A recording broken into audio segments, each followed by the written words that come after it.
Hello and welcome to Brian's Got Game. I am Brian, and today I got a game called Smugglers. Smugglers is a 2 to 4 player press your luck bluffing game by Klaus and Benjamin Teuber and published by Cosmos. In this game, players are trying to outsmart their opponents by smuggling contraband through a hole in the fence. They do this by placing sweet or savory treats in a ball of silly putty and roll it through the fence. So, let's check it out, and I'll show you how to make the right sized potato sack out of silly putty, how to steal treats with a stink bomb, and how to out-smuggle your opponents in Smugglers. To set up, place the board in the center of the table, then place the track above it, then place the track like so, going left to right, then take the fence and set it on here, making sure that they line up, making sure that they're the same size as shown here. Then take the timer and set that aside. Also place the scale here. Next, place the boss token in the center. Give each player a privacy screen like this, so nobody can see over. It's good space. One there. One here. One here. And one here. They each get a mound of silly putty. It moves around. You can break it. So if you pull too slowly, it'll go out like that. So to break it, you want to pull fast so it snaps. So cleaning and doing that as quickly as possible. Place it behind their screen. Each player gets one. Give each player one of each contraband. The yellow one, a red one, and a purple. The yellow one is sour. The red one is sweet. And the purple one is smokeball. I'll explain what these are for later. Each player gets a set, one each. Then take the die, set it near the other items. Here are some point tokens. The rest of them are off here. They're here. I'm just going to keep them off because there's not enough room. So, they're over here. You are now ready to begin. The oldest player is the starting player, and he rolls the die. So, they take the die, roll it,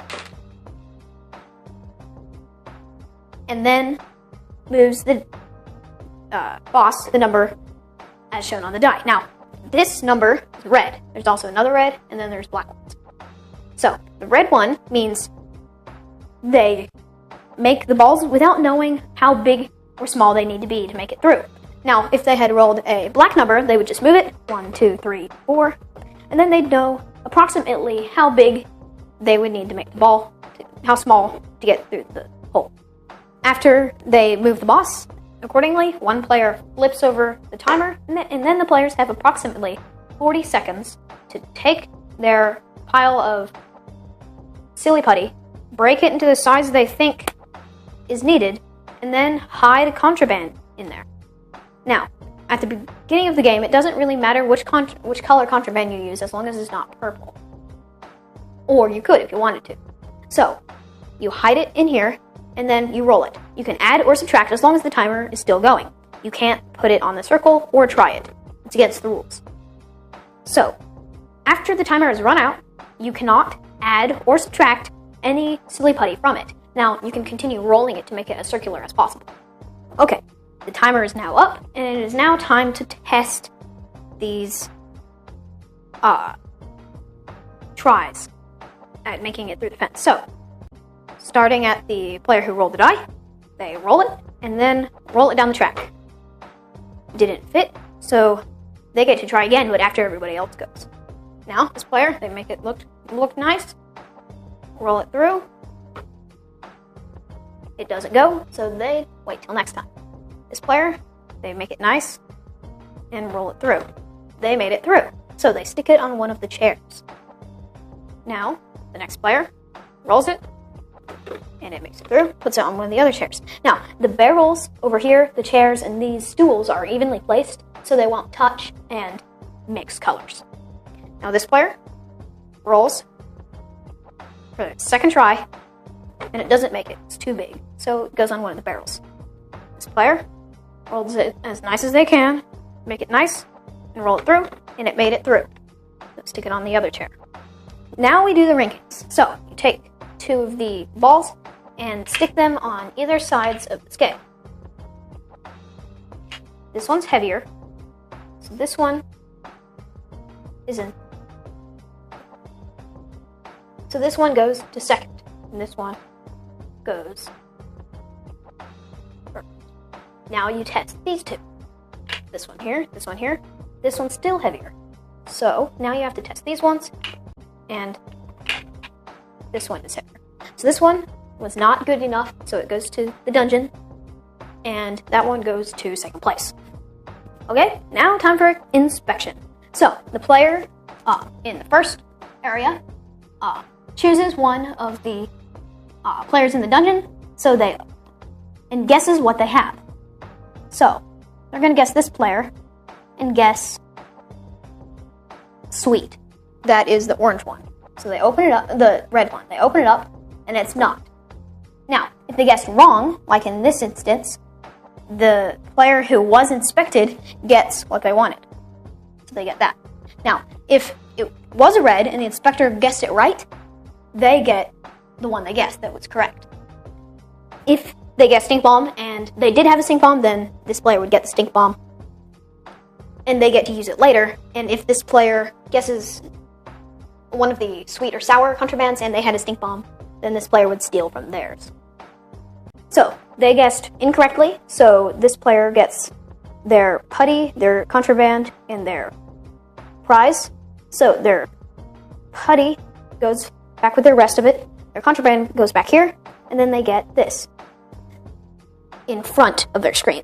Now, then it's this player's turn. So after the player 1 inspects, then they show what they have. They had a yellow contraband. So he gets a yellow one, goes there, back here, and there. Now, after that player had done that, this second player guesses what this player has, and they're going to guess sweet. So they reveal, and she guessed correctly. So this player gets nothing, and this player gets the sweet item and goes there. Then this player then reveals what they had. It is a purple stink bomb. So this player now gets to steal one from one of the players. They're going to steal from this player. They then get that for the stink bomb. Now, in a 3-player game, you would have someone here. You would have one here. And then you would have one in the dungeon. So this player inspects the screen, guesses, and resolves that. And then second player doesn't do anything. In a 2-player game, one player goes to the chair, one player goes to the dungeon, and then they inspect them and resolve that.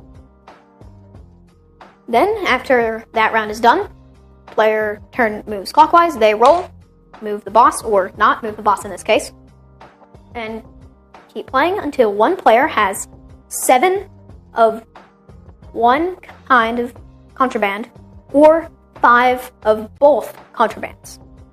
That's how you play Smugglers. Okay, got my dad here for a parent's opinion. So Dad, what do you think of Smugglers? I really like Smugglers. I had a lot of fun bluffing and creating, your potato sack with the silly putty and rolling it down to see if it goes through the fence. I just had a lot of fun with this one. Mm-hmm. The components are really nice. You have the cool box. The artwork is the rule sheet is really cool. It's a book, not a sheet. You were reading the comics in there. I was reading the comics in there. Did the comics scenarios. Did the comics tell you how to play? A little bit, yeah. It describes the scenarios and what would happen.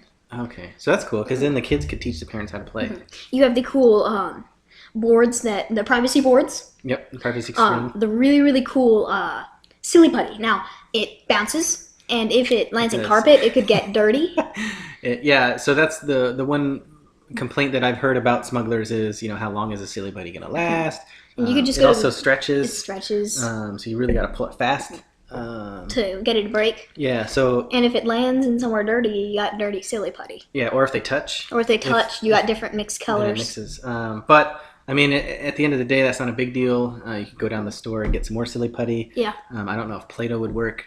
They probably tested with Play-Doh and found out that silly putty's better. So, I personally liked the silly putty. Yeah, it's a really great addition. Yeah, and I don't think that all of the negatives that have been said about it. I don't think that takes away any from the game. I mean, hiding the stuff in there and trying to make the right size and roll it down through the fence, that is, the most core part of this game. So I liked having the silly putty and the bright colors in there. So the die's cool. It's a wooden die with the numbers on it, with the red numbers 1 through 6. Yep.